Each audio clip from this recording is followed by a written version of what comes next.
Éloge des seconds rôles. Les seconds rôles du cinéma français, grandeur et décadence, acteurs de caractère. 3 ouvrages anciens sur ce que fut l'une des richesses identitaires du cinéma hexagonal, érodée par le formatage agressif du casting, pratiqué depuis 30 ans. Un constat qui avait un seul auteur, Serge Regour. Associé à Alain Stouvenel, créateur de la base de données des films français, précieux site trombinoscopique, il revient avec un projet démesuré, édité par Un autre regard. L'anthologie des acteurs et actrices du cinéma français et de la télévision vise à recenser, par une courte notule et une identification photographique, des centaines de comédiens depuis les débuts du parlant jusqu'aux années 2000. 2 volumes sont sortis, de A au début de la lettre L, soit déjà 1800 noms.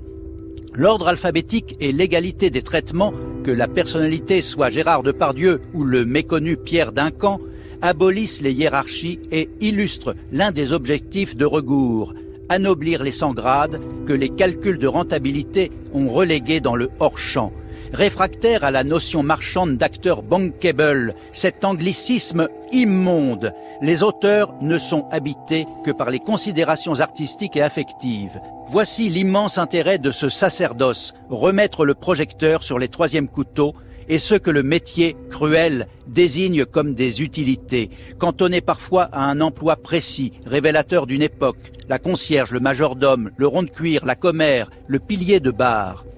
Il n'y a plus qu'à tourner les pages, s'arrêter sur ces visages familiers et découvrir leurs noms. L'Indonésien Jim Adilimas, l'Asiatique incontournable, Thaïlandais, Vietnamien, Népalais ou Chinois, Georgette Anis, la femme du peuple truculente que Gabin terrorise d'un impitoyable salaud de pauvre dans La Traversée de Paris, Alfred Bayou que sa gibbosité limitait au rôle de bouffon, Pierre Belot, la notabilité froide des années 80, Marcel Bernier, flic voyou ou chauffeur dans l'ombre de Lino Ventura dont il était la doublure, Philippe Brizard dont Francis Giraud appréciait l'ironie comique, Dominique Davray, éternel putain sentimental ex-maquerelle des tontons flingueurs, René Gardès et son physique de gargouille, idéal pour les mystères de Paris, l'ex-catcheur kalmouk Iska Khan, client à l'énigmatique boîte dans Belle de jour.